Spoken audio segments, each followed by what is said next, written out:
Fire, and a very serious one, breaks out in the early morning hours, claiming the lives of 3 people. Good afternoon, everybody. I'm Keith Kuntz. We begin in West Haven today, where a community is now in mourning after a fire at a condominium has taken 3 lives. It is a story we have been following all day long here in News 8. News 8's Kent Pierce is in West Haven this noon with more on how this happened. Kent?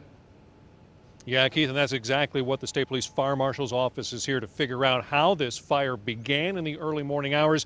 We know the damage seems to be mostly in the front living room area, and we know it was enough to claim 3 lives. A family friend tells us it's a mother, a father, and their grown daughter.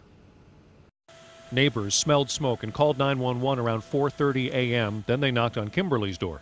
I have keys to their home, but it had escalated already that we couldn't open up the door, so the fire crew just told us to remove ourselves, and then they knocked on the door to do what they had to do. When firefighters got inside the ground floor condo, they found not much fire, but a lot of smoke and the body of a woman who couldn't get out in time. The first deceased in the doorway, when they first entered the building, they were able to go into the back bedrooms and retrieve the other 2 members of the family, getting them out of the house, transport her to the hospital for treatment. But those 2 had already inhaled too much smoke and passed away also. It was a daughter, a father, and a mother. Wonderful people, like they always looked out for us, got our packaging for us. We ate at their house, they ate at our house. Fire crews quickly put out the fire with no damage to any other units of the Mallard Brook Crossing condos. State and local investigators are now looking into what caused it. It was not a big fire, but its impact was enormous.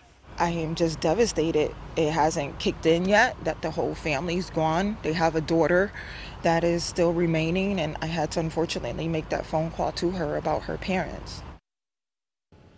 Hard to imagine having to make that phone call. Now, the amazing thing about this fire is that there's no damage on the outside of the building, no damage to any other units, and yet there was enough smoke to take 3 lives. I asked the fire chief if there were smoke detectors inside. He said there were, but he wasn't sure if they were operating, if they had working batteries, whether they did or not. This should serve as a reminder to all the rest of us to check those smoke detectors. If you didn't change the battery when you set your clocks ahead on Sunday morning, then do it now. This is a good time to do that, a good lesson to learn from this.